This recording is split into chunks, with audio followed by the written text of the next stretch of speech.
అందరికీ నమస్కారం అండి. 5 ఏళ్ల ఒక అసమర్థుడి పరిపాలన చూసిన తర్వాత, ఒక రౌడీ రాజకీయాన్ని రాష్ట్ర ప్రజలందరూ కూడా చవిచూసిన తర్వాత నిన్న జరిగిన ఎలక్షన్లో భారీగా ఓటింగ్ పర్సెంటేజ్ అనేది నమోదైంది. అది భారీగా కూటమికి అనుకూలంగా ఓటింగ్ పడింది అనేది దానికి నిదర్శనంగా ఇవాళ జగన్మోహన్ రెడ్డి చేయించుకున్నటువంటి సర్వేల్లో జగన్మోహన్ రెడ్డి యొక్క ఆంతరంగిక టీం ఇచ్చినటువంటి ఇన్ఫర్మేషన్తో తేటతెల్లమైంది. కాబట్టి ఈ రోజు జగన్మోహన్ రెడ్డి తట్టాబుట్ట సర్దుకోవడానికి ఆల్రెడీ లండన్కి పారిపోవడానికి ముందస్తుగానే టికెట్లకి అలాగే కోర్టుకి పర్మిషన్ కూడా పెట్టుకుని ఉన్నాడన్న విషయం మనకు ఎలక్షన్కి ముందే తెలుసు.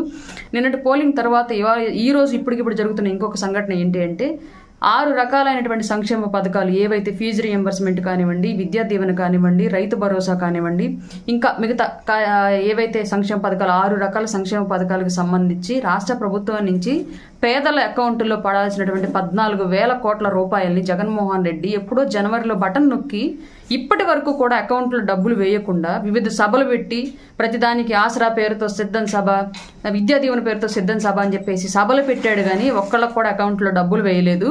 ఆ డబ్బులన్నింటిని కూడా ఇప్పటి వరకు దాచిపెట్టి ఎలక్షన్కు ముందు వేసి ఓట్లన్నా కొల్లగొట్టాలి, లేదంటే ఎలక్షన్ తర్వాత ఆ డబ్బులు వాళ్ళ బినామీలకైనా కొల్లగొట్టి తీసుకెళ్లిపోవాలన్న ఉద్దేశంతో ఇప్పటి వరకు డబ్బులు వేయకుండా ఉంచుకున్నాడు.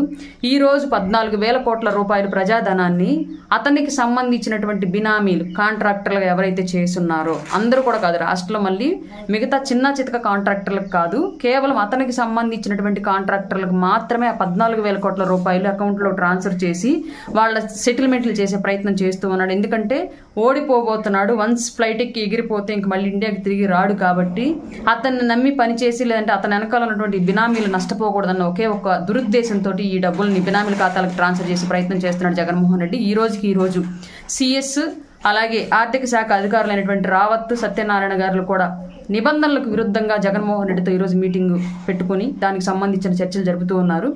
ఇన్ని రోజులు నేను పేదల మనిషిని, అన్ని కులాలను ఉద్ధరించానని చెప్పేసి మాట్లాడుతున్న జగన్మోహన్ రెడ్డి కేవలం అతని బినామీలకి, అతని సామాజిక వర్గానికి, అతని సామాజిక వర్గంలో కూడా కేవలం అతనికి ఉపయోగపడతారు అనుకున్న వాళ్ళకు మాత్రమే లబ్ధి చేకూర్చాడు. ఇన్నాళ్ళు కూడా అతనికి ఊడిగం చేసిన వాళ్ళే రాష్ట్రంలో బాగుపడ్డారు తప్ప సామాన్యులు, మిగతా సామాజిక వర్గాలు ఎవరు బాగుపడలేదు అనడానికి ఇది ఒక పెద్ద నిదర్శనం.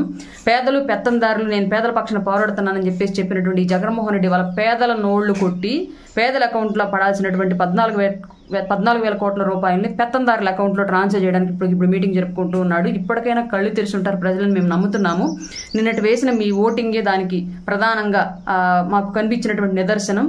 రాబోయే రోజుల్లో కూటమి గెలుపు, అఖండ విజయంతో కూటమి వస్తుందని చెప్పేసి బలంగా నమ్ముతున్నాం. నిన్న జరిగిన ఓటింగ్ సరళిని మేమంతా గమనించిన తర్వాత రాబోయే రోజుల్లో మన కూటమి ప్రభుత్వంలో అందరం ఆర్థికంగా, సామాజికంగా అభివృద్ధి చెంది ముందుకు వెళ్లేలాగా కూటమి కృషి చేస్తుందని చెప్పేసి మాటిస్తూ, ఇట్లాంటి జగన్మోహన్ రెడ్డి లాంటి దొంగని రాష్ట్ర రాజకీయాల నుంచి తరిమి కొట్టినందుకు మీకు అందరికీ కృతజ్ఞతలు.